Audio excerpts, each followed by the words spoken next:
Tinanong ni Cheney kung napakalakas ba ng pamilyang Aoyong.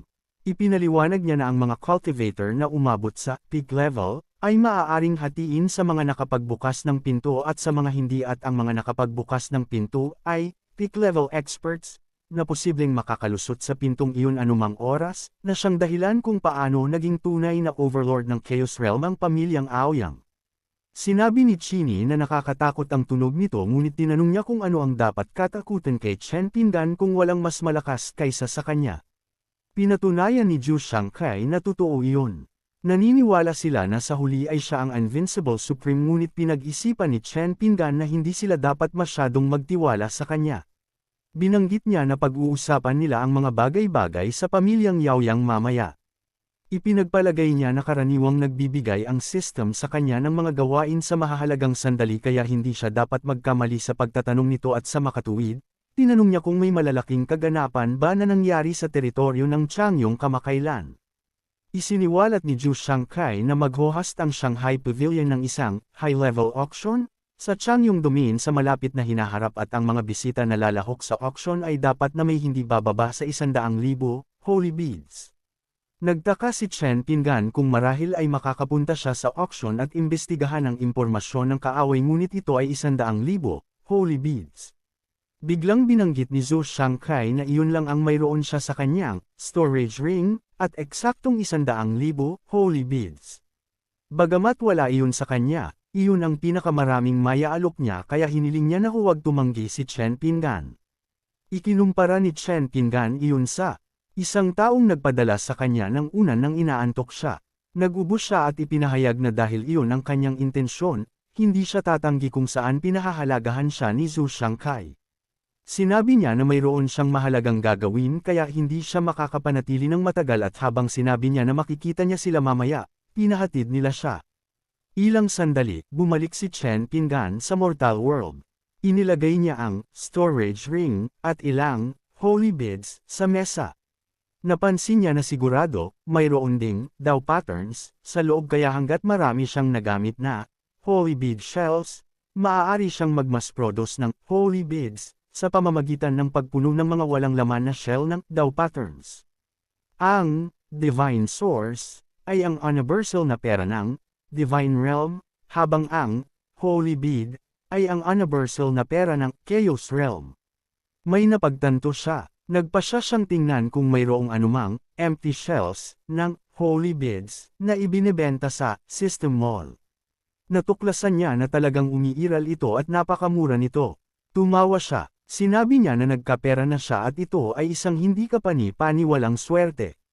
Lumipas ang panahon at naging buhay ang rehiyon ng Changyong ng Chaos Realm. Nagtipon ang mga cultivator. Nagpatuloy sila patungo sa Shanghai Pavilion. Nagulat si Chen Pinggan sa kung gaano kalaki ang kanilang gusali. Bigla, isang cultivator ang nagpahayag na siya ay isang mahirap na walang pinag-aralan na hanggal. Tinanong niya kung iyon ba ang antas ng kanilang Shanghai Pavilion at kung hindi man lang nila palalayasin ang ganoong bastos na tao na nakatayo sa pintuan. Sinulyapan ni Chen Pinggan ang cultivator. Nag-aalangan ang receptionist. Humingi ng tawad ang receptionist kay Chen Pinggan at binanggit na kung wala siyang sapat na holy beads upang makapasok, kailangan niyang umalis, ngunit tinanong ng cultivator kung bakit niya ito dapat guluhin at sinabi na dapat tingnan niya siya dahil mukha siyang mahirap, at tinanong kung mayroon ba siyang 100,000 holy beads. Sumagot si Chen Pinggan na hindi mahal ang 100,000 holy beads, kaya huwag siyang gumawa ng kwento, at tinanong niya kung ano ang gagawin niya kung kaya niya itong bilhin. Nagalit ang cultivator sa kanyang sagot.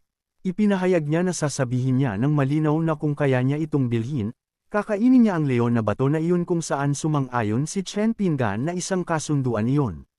Mukhang nalilito ang receptionist. Magalang na hiniling ni Chen Pinggan kung maaari niyang tingnan kung sapat na iyon upang makapasok at sumang-ayon siya. Ginamit niya ang kanyang kasanayan upang tingnan ang nilalaman ng storage ring. Sinabi niya na mayroong higit sa 100,000 sa kanyang storage ring. Tinawag niya siya bilang kanilang esteemed guest.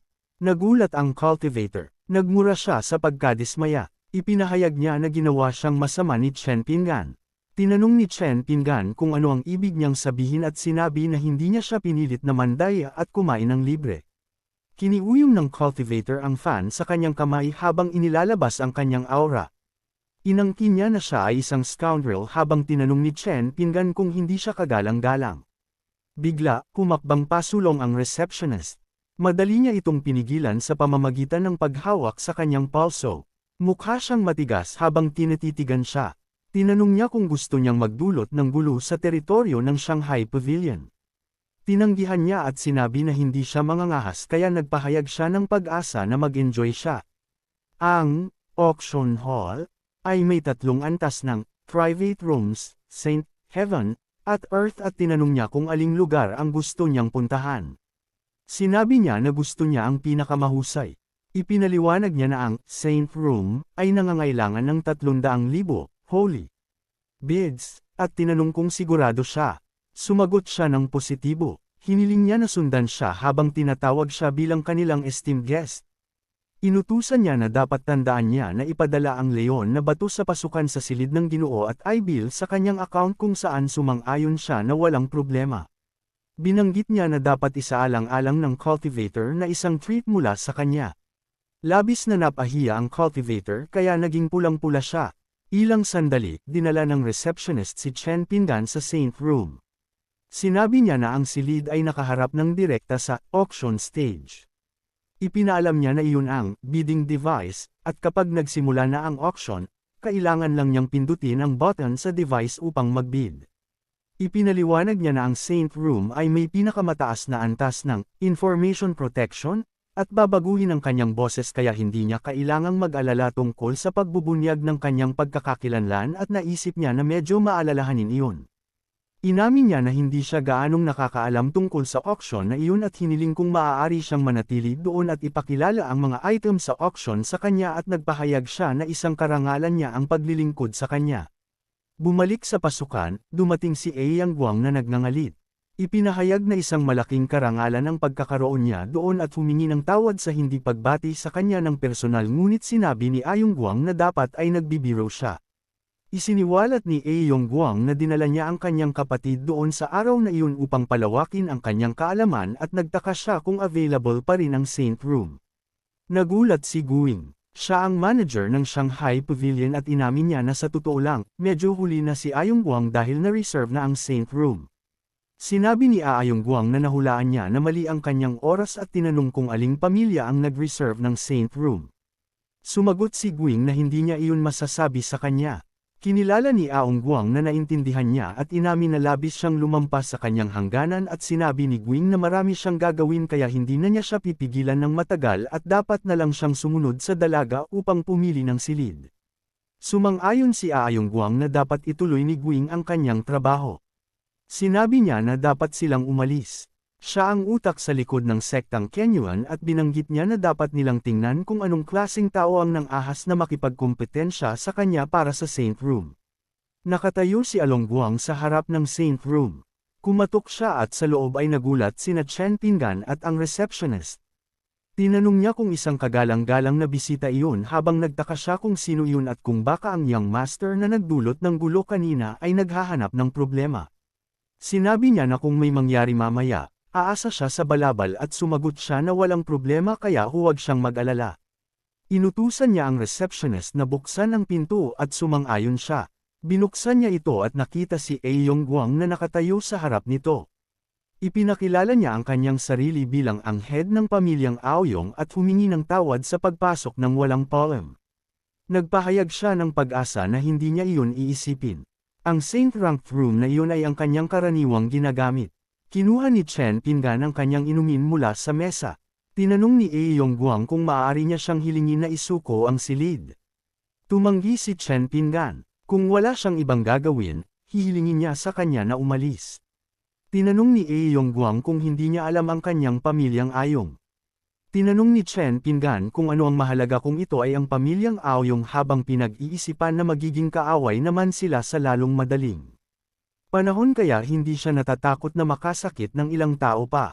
Nagtaka si Ayong Guang kung paano nang ahas ang bata na maging ganoon kayabang. Tila nasa Divine King Realm lang siya ngunit pinaghihinalaan niya na tinatago niya ang kanyang cultivation. Ipinagpalagay niya na kaya niya siyang pigilan na makita ang kanyang disguise at tinanong niya kung siya ang malakas na nakapagbukas ng pintong iyon. Sinabi niya na ang pamilyang Aoyong ay kasalukuyang nasa ilalim ng Supreme Sovereign at hiniling kung maaari niya siyang bigyan ng kaunting respeto, ngunit inutusan siya ni Chen Pinggan na lumabas at hindi siya makapaniwala na may nang-ahas na kumilos laban sa kanya sa Shanghai Pavilion.